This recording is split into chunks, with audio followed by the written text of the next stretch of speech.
All right, good afternoon.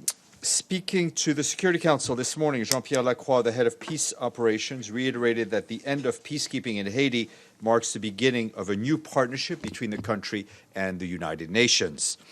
He said it is an opportunity to ensure that the UN is providing the right support at the right time for the Haitian people. However, Mr. Lacroix added that the people of Haiti are faced with a vicious cycle they have seen one too many times. Without a confirmed government, key tasks such as the submission of the budget and the organization of the legislative elections remain stalled. The president's call for national dialogue and the formation of a unity government has been viewed by the opposition as, quote, too little too late. But Mr. Lacroix pointed out that making the departure of the president as a precondition for dialogue leaves little room for negotiation. Yes, the formation of such a government may well be provided a way forward to lasting political solutions that are desperately needed. Turning to progress achieved in the past 15 years, Mr. Lacroix mentioned, among other things, the UN support to the justice system and the development of the Haitian National Police, which has led to an almost 50% reduction in the homicide rate. Today, all of Haiti's communes have full-time national police presence. The number of officers has grown from 2,500 in 2004 to 15,400 today. And turning to Syria, since the escalation of violence in the northeast of Syria last week, teams from the UN Refugee Agency have assisted some 31,800 people. UNHCR said it has distributed blankets and other core relief items to some 20,250 people in 3 camps for internally displaced people and to another 11,550 people living in communal shelters in Al-Hasake and Tal Tamar. The agency has also sent additional aid to Kamlishi, including blankets for 52,000 people, plastic sheeting for 15,000 people, and solar lamps for 20,000. The International Organization for Migration, meanwhile, has reported the arrival of hundreds of Syrian Kurds into Iraq following their departure from Syria in recent days. And the World Food Programme says as of today, it has so far provided immediate food assistance to more than 83,000 people fleeing towns in northeast Syria. WFP has the capacity to reach over 450,000 people in the area with one round of ready-to-eat food packages. And the Human Rights Office says that since the Turkish offensive began on October 9th, it has verified a number of civilian casualties each day as a result of airstrikes, ground-based strikes, and sniper fire. The UN Human Rights Office says it is appalled to learn of further attacks that impacted medical facilities, which have been a particular and persistent feature of the conflict in Syria. It calls for a thorough investigation of all incidents. Turning to Afghanistan, the UN mission there released today a special report describing the severe impact of election-related violence on civilians. Most of the violence is coming from the Taliban's deliberate campaign to disrupt Afghanistan's presidential elections. UNAMA's findings indicate the attacks targeting the electoral process caused 458 civilian casualties. That's 85 people killed, 373 injured. This includes 277 civilian casualties, including 28 killed and 249 injured on September 28th alone. That's the polling day. More than one-third of civilian casualties have been children. The report not only documents the harm to civilians caused by the Taliban's violent offensive to disrupt election, but also highlights a pattern of abduction, threats, intimidation, and harassment carried out by the Taliban against civilians leading up and during the elections. I have an update on Burkina Faso from our humanitarian colleagues. Armed attacks and insecurity continue to impact parts of the northern, eastern, and central Burkina Faso, driving forced displacement and increasing the number of people in need of protection and assistance. As of today, 486,000 people have been displaced, a steep increase from around 80,000 in January, making Burkina Faso one of the fastest-growing displacement crises in Africa this year. Hundreds of thousands of affected people are struggling to produce or have access to sufficient quantities of food. They also have limited access to water. The armed violence and insecurity have also decimated health education services, with more than 68 health centers forced to shut down, impacting over 800,000 people, and 2,000 schools closed, impacting over 300,000 students who can no longer go to school. Over 500 people have been reportedly killed between January of 2018 and September of 2019.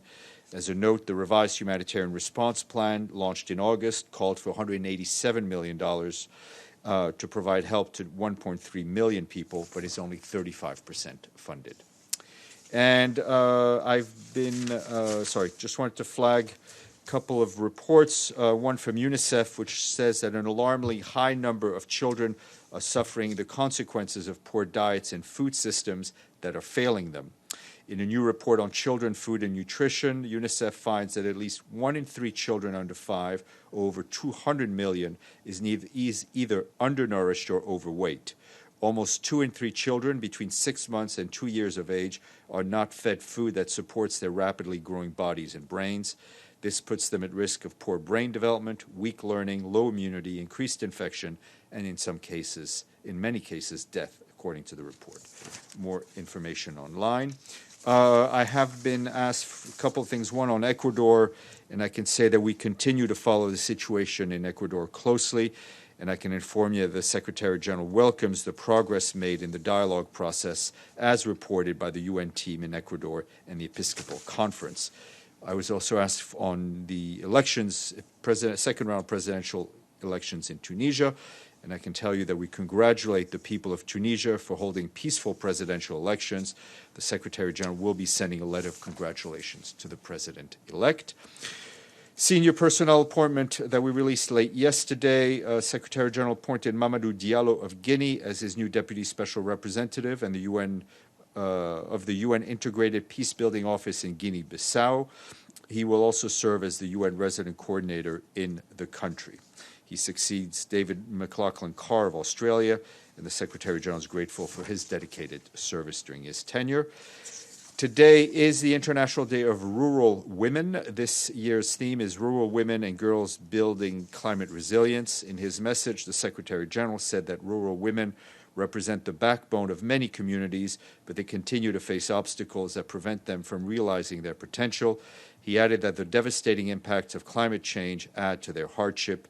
At the same time, they are a repository of knowledge and skills that can help communities and societies adapt to the consequences of climate change through nature-based, low-carbon solutions, he said, and stressed that listening to them and amplifying their voice is central to tackling this issue. At 11 o'clock tomorrow, we'll have the launch of the Global Investors for Sustainable Development Alliance. Sorry, did that make sense? There will be a briefing here tomorrow on the launch of the Global Investors for Sustainable Development Alliance. Speakers will include the co-chairs of the alliance, along with the UN's chief economist, Elliot Harris, and the Secretary General will be participating in the meetings of this Global Investors Conference. Mr. Klein, welcome back. Thank you, although I don't know if you'll say that after my questions, but we'll see. It has to do with the budget. Which I know you discussed extensively in the last few days, but it's a two-part question. The first part is, I know as part of the budget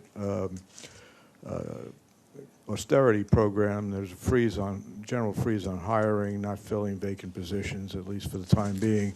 So I'm wondering how you can explain the recent appointment of 2 high-level communications officials, including, I think, Mr. Reed and Ms. Paxton, including filling one position that has been vacant for several years. So that's the first question. The second question is, what are the criteria for defining essential travel? How transparent will that be in terms of defining what that means? And how will it apply all the way up the line to the Secretary General? Well, I mean, it applies to everybody. And obviously, the Secretary General will make his determination about what invitations to accept, what travel to undertake, as will the Deputy Secretary General. She, in fact, had been scheduled to travel to France, to Lyon, to attend the funding meeting of the Global Alliance on HIV/AIDS. At the end, the trip was canceled, and she delivered a video message. So, think senior managers will make those decisions. The travel of department heads of USGs is reviewed and cleared by the Office of the Secretary General. On the issue of hiring, obviously some hiring will go on. The message that was passed is obviously on overall figures and percentage of vacancies that will need to be kept, but some hiring will go on. One of those positions, I think it's the one Mr. Reed is filling, I'm not entirely sure, had been vacant for several years. So why suddenly now? It had been under recruitment for some time. But what as I said, it is a matter of percentage and keeping overall vacancy rates at a level that enable us to save money. And obviously, we're very happy to have Mr. Reed on, and it was an essential position to fill. Abdelhamid, and then we'll go to the front row. Thank you, Stéphane. Last Wednesday, there was a terrorist attack in front of a synagogue in the city of Halle in Germany. Mm-hmm. The SG issued a very strong statement condemning the attack, mm-hmm. right? And it mentioned the word anti-Semitism. On Friday, the 12th, 2 days later, a terrorist attack took place in a mosque in Burkina Faso, killing 16 people. In the synagogue, there were 2 people killed, with a strong statement from the SG. But 16 people were killed in a mosque in Burkina Faso. There was no statement. I beg to differ. There was a statement from the Secretary General on that. It was from Mauritanos, as far as I know. No, it was a statement from the Secretary General. I stand corrected. Once in a while, I get to win arguments. Rarely. Yeah. No, but there was a statement. But I missed that. Michelle. Thanks, Steph. Have any more countries paid up? No, nothing to announce as of today of payments in full. One of the issues that was a banking holiday on Monday in the U.S., so payments were not processed. We are getting some movements on some partial payments, which we hope to report on. I was just speaking to our comptroller, who said he's been in touch with various missions, and I think there is a sense from all member states about the gravity of the situation, and people are trying to even give us partial payments if they can't give us full payments. Maggie, then Edie. Steph, the last 2 days in Lebanon, there have been very intense forest fires ravaging the country. I'm wondering if the Prime Minister has reached out to the UN for any assistance. He said today he's reached out to some countries, but also there's UNIFIL in the country. Right. So have they asked? I mean, that's 10,000 pairs of hands. I will check. I'm not aware. It doesn't mean it hasn't happened, but I will check. And is there any assistance the United Nations could lend Lebanon, either from UNIFIL or from UNEP or somebody? I'm speaking without knowing everything, but that's not stopped me in the past. Obviously, it depends exactly where the fires exactly are. Obviously, UNIFIL, if it's in its areas of operation, I'm sure would do whatever they can. But I'll check with our humanitarian colleagues. Edie, then Evelyn. Steph, is there any follow-up to the cost saving to the UN of closing down all the escalators and also the delegates' lounge after 5 o'clock? And yes, some of the I've gotten some breakdown of the cost. The escalators is about $14,000 a year in terms of electrical consumption. The temperature adjustment, we've kind of stabilized the temperature at 70 degrees. We've also cut an hour off the on each end. So instead of 7 a.m. to 7 p.m. for the air conditioning and climate control, it's now 8 a.m. To 6 p.m., and that saves us, as far as I understand it, $7,000 per day. There's no hard figure for me to give you right now on the delegates' lounge. There's obviously an impact on the cost the revenue sharing that we have with with our vendor. But I think the bigger issue for us was all the overhead in terms of extra security, electricity, all of that. So we're just trying to, I mean, it may sound a bit like nickel and diming, but I think we've come down to that at this point. And quite a number of us have been wondering whether any people who work at the UN, that includes contractors, are going to be losing their jobs as a result. I don't know. Of these I've asked cuts. that. I've asked that question regarding our food vendor. I'm not aware that is the case. Evelyn. Yes, thank you. To follow up on Edie's, what happens if there have to be 24-hour duty, like peacekeeping and so forth? Do they work in the cold, in the winter? The heat goes off? And secondly, I may have missed, but did you give the number of civilians in northern Syria since the Turk who were killed? The displacement number, I think we gave those yesterday, but I think I have. Yeah, I have the yesterdays. Okay, let me see if I have an update. Any deaths? Obviously there are people that work in this building 24 hours a day. It may not, obviously they'll have electricity. It may not be the most pleasant conditions in which to work. Unfortunately, I don't have any updated numbers to the 160,000, which is what we last had. Linda. Thank you, Steph. Following up on the same issue, we know that each year the U.S. generally pays in November. Are there any indications of money that's forthcoming, and if it will be part of it or full, and what will be the impact once the U.S. pays on all of this? Well, listen, the U.S. has a particular pattern of payments. We have gotten used to it. The issue, I think, as the comptroller said, is that others have now paying, that used to pay earlier are now paying later. We are in close touch with the United States. We're having very good conversations with them, as we are with other member states. Obviously, as soon as people pay, no matter how much they pay, it has a positive impact on the cash flow. Betul, and then I'll get you.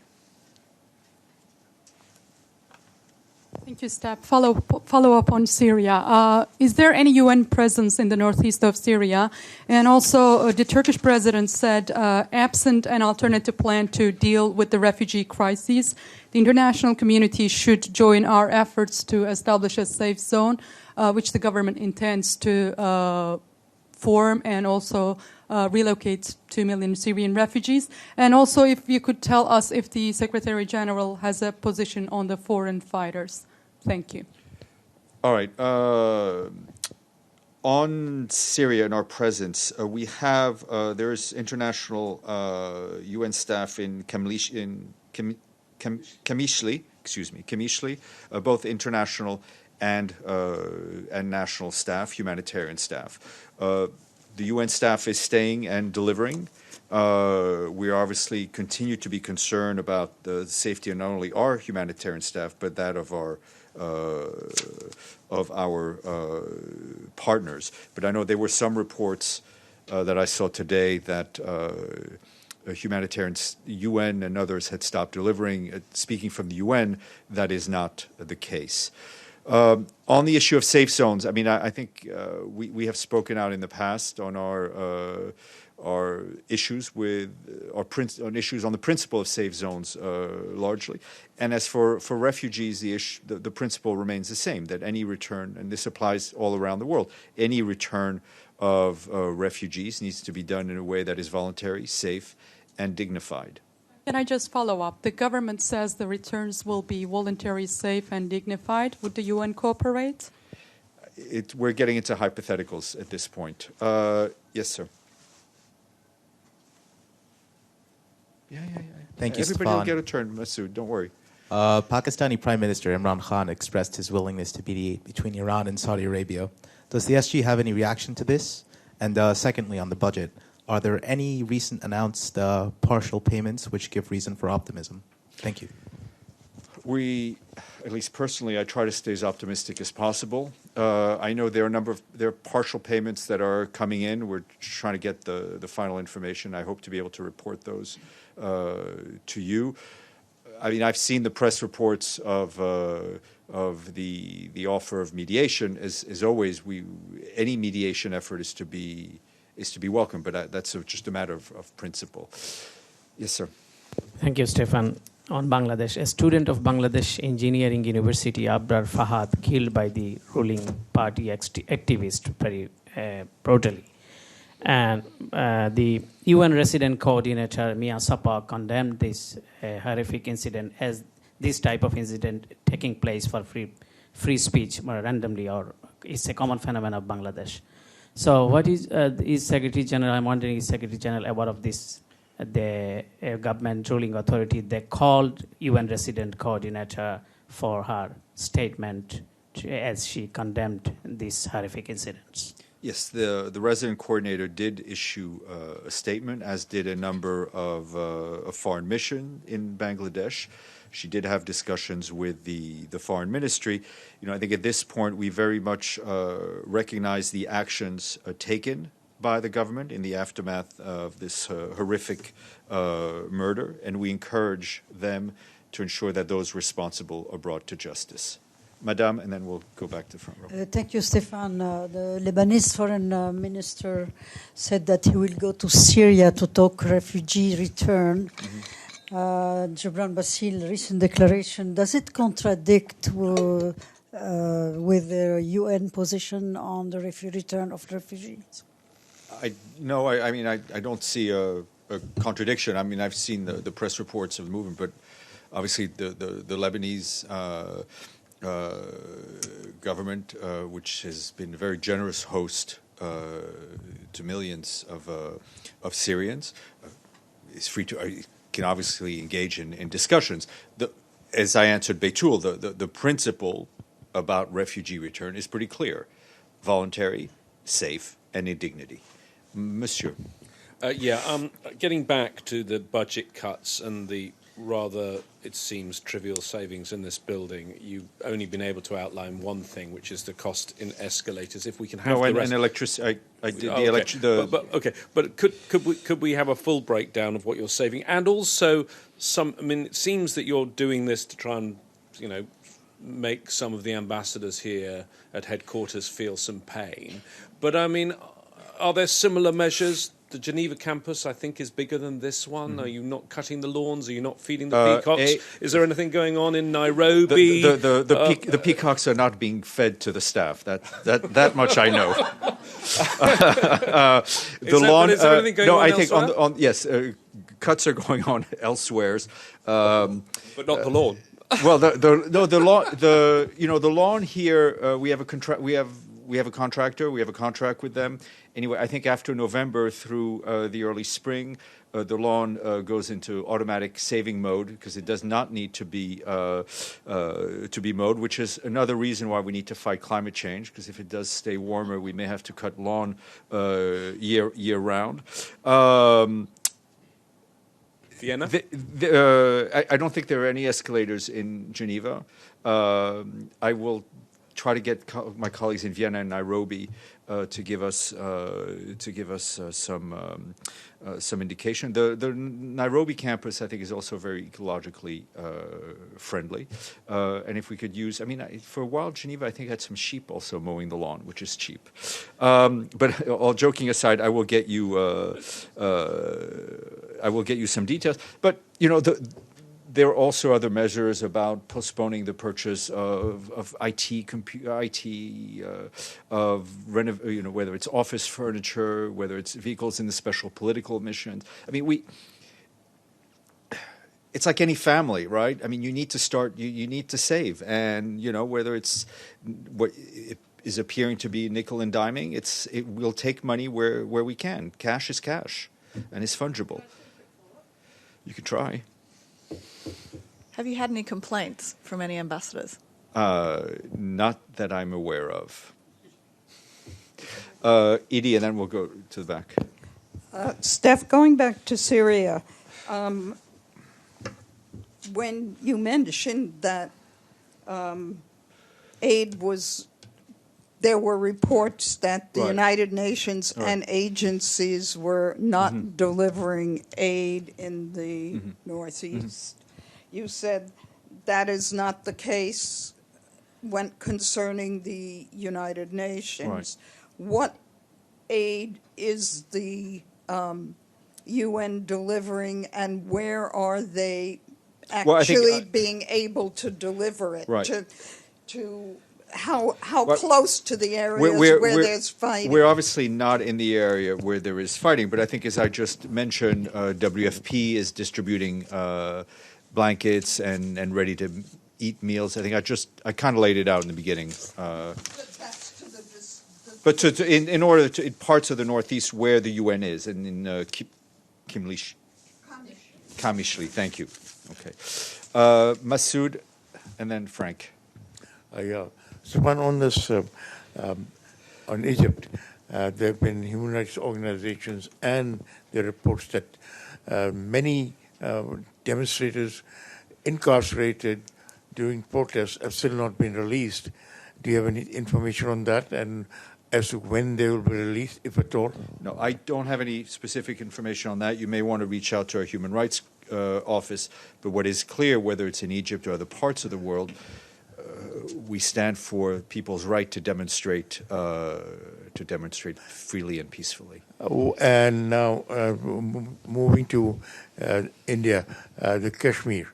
There have been, yesterday, even in Washington Post, there have been 3 or 4 editorials about this incarceration of the Kashmiris in their place, in their homes. And there have been write-ups in every newspaper of the world.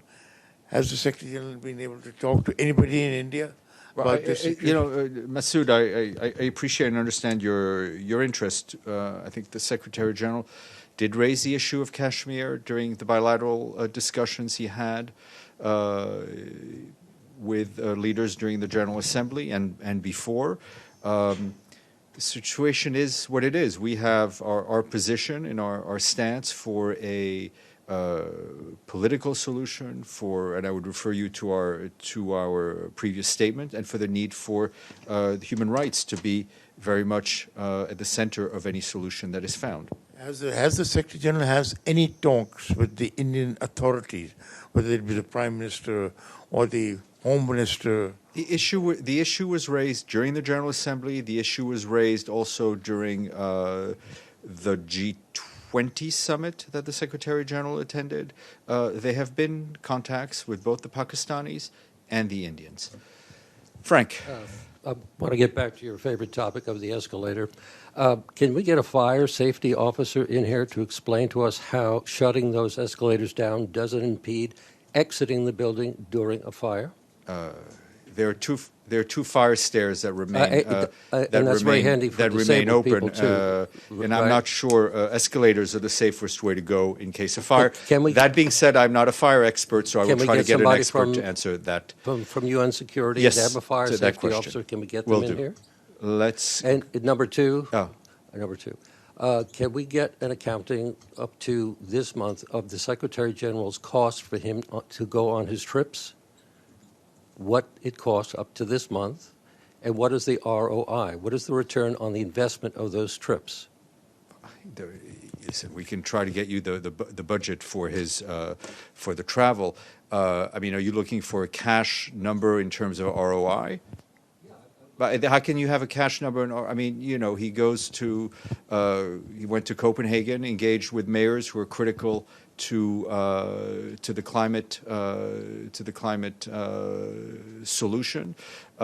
These are long-term investments in relationships and actions that the Secretary General needs to have. But then again, of course, there are situations where during the summer he'll go someplace and then he'll see the same leaders during the General Assembly within a month or two. The Secretary General is. I don't think there's anyone in this building who is more conscious of the costs and of saving costs. I mean, if you recall, one of the first things he did when he came in was to issue an order to minimize the use of private aircrafts throughout the UN, whether it's peacekeeping or political missions. From the get-go, he has been very focused on trying to solve this cash flow crisis by implementing savings. The delegations have now shrunk to an average, I would say, of 4 or 5 people, as opposed to what we had in the last 20 years, which could be as many as 20 people. He is cutting costs wherever he possibly can. Evelyn, then Joe, and then Abdelhamid. Did I hear you correctly that the escalators which have had trouble since you and I were children, that are they deliberately shut down because of the budget? Or Yes, yes, they are. For how long do we know? Until we get more money. Oh, Sure. for heaven's sake! Thank you. All right. Well, it's doing wonders for my legs. Joe. Okay. I don't remember the escalators in my childhood, but it may go We back. didn't have escalators It when may I go was a back child. It may go back too far. But staying on that theme, you said savings was $14,000 a year. Yeah. Is that correct? Yeah. Could you tell us the salaries of these 2 communication high-level officials who recently appointed, Mr. Reed and Ms. Paxton? There is transparency. You could look up Google UN salary scale, and you can find it. Okay, but just unrelated. You said yesterday that, as of yesterday, the Secretary General had not reached out personally to President Erdogan. If this crisis continues, doesn't de-escalate as he asked it to be, would he be considering reaching out directly on a humanitarian basis to President Erdogan? The Secretary General is highly engaged on this issue, as are his senior advisors, and they will continue to do so. Abdelhamid. Thank you. I have 2 questions, one on Libya and one on Palestine. It starts with Libya. Can you confirm that the SG received a letter from Sarraj, Faiz Sarraj, the head of the Government of National Accord? And No, I will check. I don't know, but I will check. Regarding Yeah, targeting let me check. civilians, some member states continue to support Haftar, General Haftar. That's one question. The second, there is a young Jordanian girl. Her name is Hiba Labadi. She crossed the Jordan River to the Israeli side on the 20th of August. Mm-hmm. She was arrested by Israel, and she had been in detention. Since then, she has been physically and psychologically tortured, according to a lawyer. And she has been on a hunger strike, and she was joined by 7 others in detention. So, is there any information? Are you aware of this case? I'm not. She's a Jordanian I citizen. understand. I'm not personally aware, but it doesn't mean the system's not aware. And let me check. Can you give us? I will do that. Yeah. On this note, please enjoy the rest of your day and walk slowly and safely down the fire stairs.